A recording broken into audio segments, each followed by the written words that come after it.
two coaxial conducting cylinders of same length L and radii under root 2r and 2r are kept as shown in the figure 1।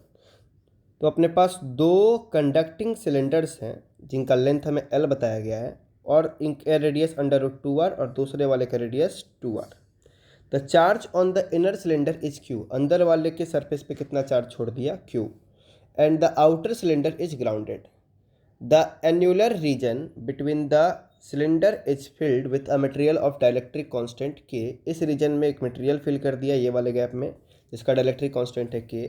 Consider an imaginary plane of same length L at a distance R from the common axis of the cylinder. तो एक plane ऐसा consider किया जिसकी length L है और वो common axis से R distance पे है। यहाँ दिखाया हुआ है क्रॉस सेक्शन व्यू कि ये 2R वाला सिलेंडर, ये रूट 2R वाला सिलेंडर और यहाँ से R डिस्टेंस पे एक ऐसा प्लेन है।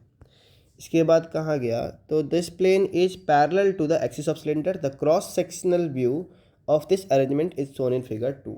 Ignoring the edge effect, the flux of the electric field through the plane is। इस प्लेन से कितना फ्लक्स जा रहा होगा।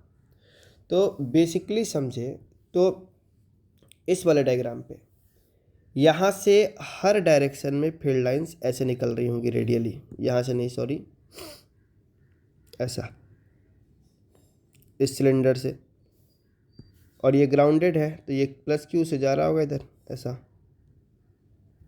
हर डायरेक्शन में। तो हम इसको बना सकते हैं पूरा। मैं एक बार यहाँ वाले पे ड्रॉ कर देता हूँ ताकि ठीक ठीक समझ आता रहे। ऐसा हर तरफ फ्लक्स जा रहा होगा, इधर भी सेम तरीके से इधर रेडियल डायरेक्शंस में। मैं ऊपर ऊपर के ही ड्रॉ कर देता हूँ, सारे ऐसे जा रहे होंगे। वैसा ही पूरे 3D में चल रहा होगा। मतलब कि इस पूरे सर्कल से देखिए तो कितना एंगल हो गया 360। तो इस 360 डिग्री से अपना कितना फ्लक्स पास कर गया। तो ये पास कर जाना चाहिए था Q/K एप्सिलॉन नॉट। अगर कोई मीडियम नहीं होता है तो हम डायरेक्टली गॉस लॉ के अकॉर्डिंग Q/एप्सिलॉन नॉट लिखते हैं, और अगर कोई मीडियम फिल कर दिया तो Q/K एप्सिलॉन नॉट लिखते हैं। अब हमारे पास ये प्लेन है तो इस ये प्लेन से कितना जा रहा होगा। तो बेसिकली यहाँ वाले जो लाइंस रहे होंगे यही इस प्लेन को पास करके जाते होंगे इधर वाले, और इस तरफ में इधर वाले लाइंस जाते होंगे। तो हम क्या कर लें कि ये पता कर लें कि यहाँ पे कितना एंगल बन रहा है, क्योंकि ये 360, ये पूरे गोल 360 से जो यहाँ दिखाया है वो एक्चुअली ये वाला 360 है। तो ये 360 से कितना जा रहा है हमको पता है। अगर मुझे यहाँ वाला एंगल और यहाँ वाला एंगल पता चल जाए तो ये कितना कंट्रीब्यूट कर रहे होंगे फ्लक्स में, हम वो निकाल लेंगे, क्योंकि वही लाइन से हमको मतलब है। अब इस डायग्राम को बड़ा करके देखें तो ये डिस्टेंस हमको बताई गई थी R, और छोटे वाले का रेडियस बताया गया था अपना अंडर रूट 2R। तो हम एक राइट एंगल ट्रायंगल देख पा रहे हैं, जिस राइट एंगल ट्रायंगल का हमें बेस पता है और हाइपोटेनस पता है, हम θ1 निकाल देंगे।